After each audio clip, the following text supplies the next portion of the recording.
তোমরা যদি আমাদের ভিডিও প্রথম থেকে দেখে থাকো তাহলে একটা ব্যাপার জানো যে আমরা কিন্তু তোমাদেরকে প্রথমের দিকে কখনোই বলি নাই যে তুমি 16 থেকে 18 ঘন্টা বা 20 ঘন্টা পড়াশোনা করো এরকম, বাট এখন কিন্তু তোমাকে 15 থেকে 16 ঘন্টা অবশ্যই অবশ্যই পড়তে হবে, কারণ সামনে অ্যাডমিশন তোমার জন্য অপেক্ষা করতেছে। তো এটা তুমি কিভাবে পড়বা, এটা টেকনিকটা আমি তোমাকে দেখাবো।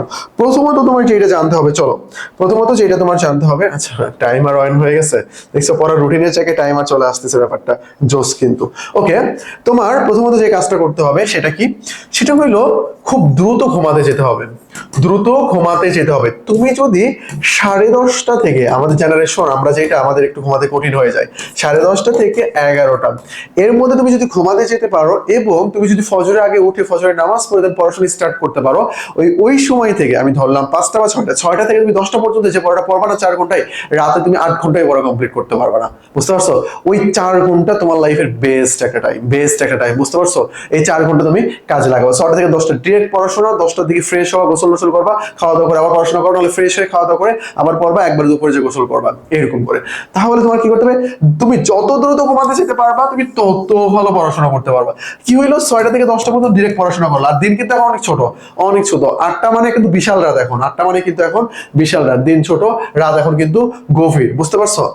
তো এই হলো ব্যাপার, ডিরেক্ট পড়লাম, ফ্রেশ ট্রেশ হয়ে পরবর্তীতে আবার 11টা থেকে কয়টা পর্যন্ত পড়া শুরু করলাম, 12টা 45 পর্যন্ত পড়বা, 45-15 মিনিটে গোসল করবা, গোসল করে নামাজ পড়ে এসে খাওয়া দাওয়া করবা, করে এসে তুমি 3টা থেকে বা 2:30 থেকে একটু হাঁটাহাঁটি করবা, 3টা থেকে আবার একটানা পড়বা, আসরের নামাজ পড়ে একটু 10 থেকে 15 মিনিট বাইরে একটু হাঁটাহাঁটি করবা, মাইন্ড ফ্রেশ করার চেষ্টা করবা, আসর নামাজ পড়ে এসে আবার মাগরিবের আগে পড়াশোনা শুরু করবা, বা তুমি তোমার বাবা মাকে হেল্প করতে পারো কোনো কাজে, বাট বাবা এখন তোমাকে চাইবে না হেল্প করার জন্য, আমি স্পেশালি বলতেছিলাম আর কি, বাট তোমাকে পড়াশোনা করতে হবে এখন, এটা তোমার জন্য জরুরি। আবার কি করবা, আবার রাত থেকে তুমি পড়াশোনা শুরু করলো, ধরো এশার নামাজ পড়লা, পরে তুমি 8টা থেকে 10টা পর্যন্ত, 10:30 পর্যন্ত পড়লা, পরে তুমি ঘুমাই যাবা, এরকম করে যদি পড়ো হয় হিউজ পরিমাণ টাইম তুমি পড়াশোনার জন্য পাবা। তার মানে কি, তার মানে হলো খাওয়া দাওয়া গোসল ফ্রেশ, এই 3টা 4টা বাদ দিয়ে বাকি যতটা সময় আছে সব সময় পড়াশোনা।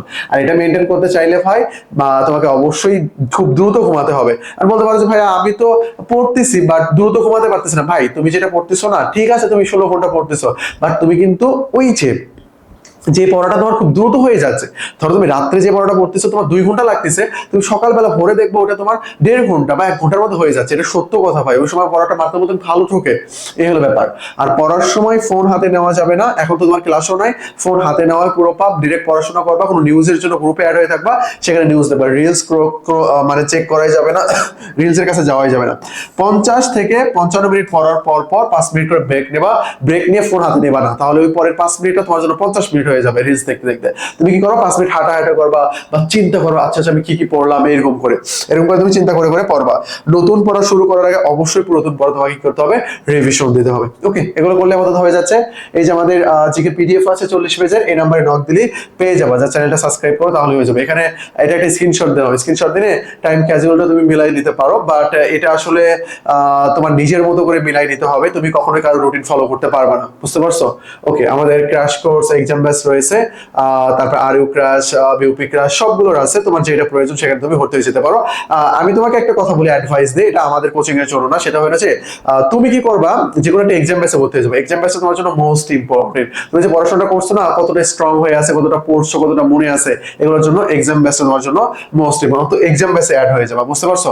জিকে আলটিমেট সাজেশন অ্যাডমিশনের শেষ সময় তোমার জন্য খুবই গুরুত্বপূর্ণ, খুবই কার্যকরী একটা বই হবে ইনশাআল্লাহ। এই যে টেলিগ্রাম নাম্বার, অ্যাডমিশন সংক্রান্ত যে কোনো জিজ্ঞাসা আমাদেরকে নক করবা, আমরা সলভ করে দেবো। আজকে পর্যন্তই, আসসালামু আলাইকুম।